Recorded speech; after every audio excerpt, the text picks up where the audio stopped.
So this is Mummy Legend in all his glory, and he's got a lot of detail. The costuming is very elaborate, film quality, super high-end look, glossy, and like muted eyes.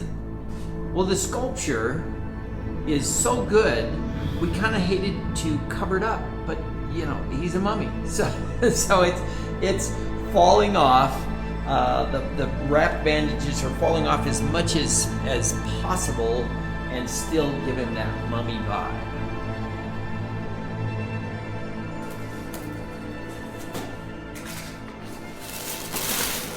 This is the head.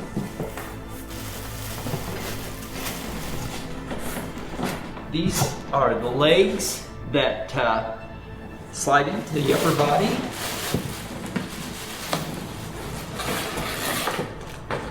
And that is his chest. You got a stand, and this metal is used to hold the head on.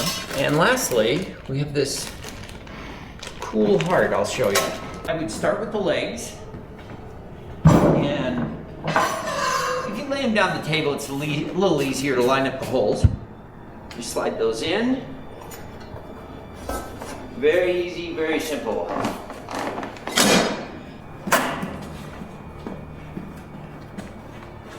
And line up the holes.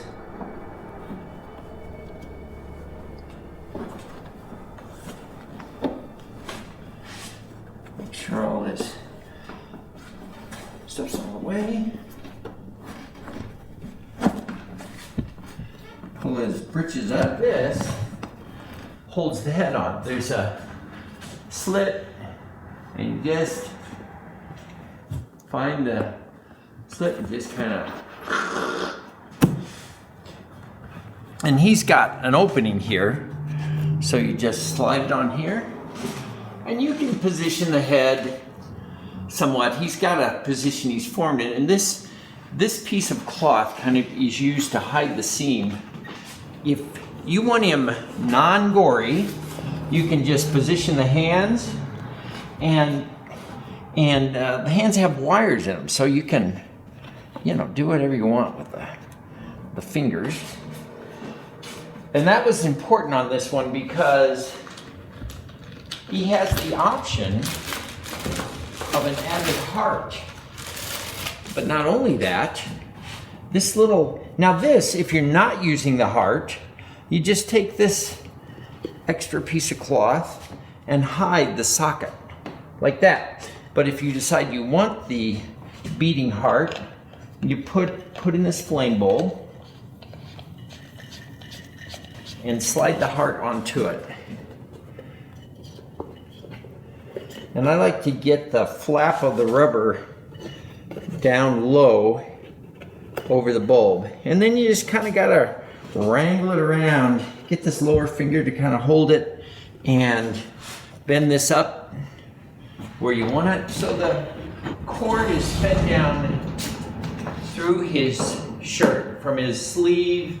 We'll feed that down, but this allows you to light up the heart. And you can either do the flame effect. Now this is a red flame effect, which is really cool. And then you can do it, which I like, the kind of pulsing, beating heart that just fades in and out like that. That's pretty cool. And not a lot of people use this function, but for a beating heart, that's cool. Or you can just turn it on and leave it. So it's always a challenge to make him look 360 when he's a flatback, but trust me, the flatback keeps the price. It literally cuts it in half. If we have to pour 2 molds and seam it together and then paint them, it's really hard. But I've got this really great costume that, you know, just looks like shredded wrappings. And this one worked out really, really well.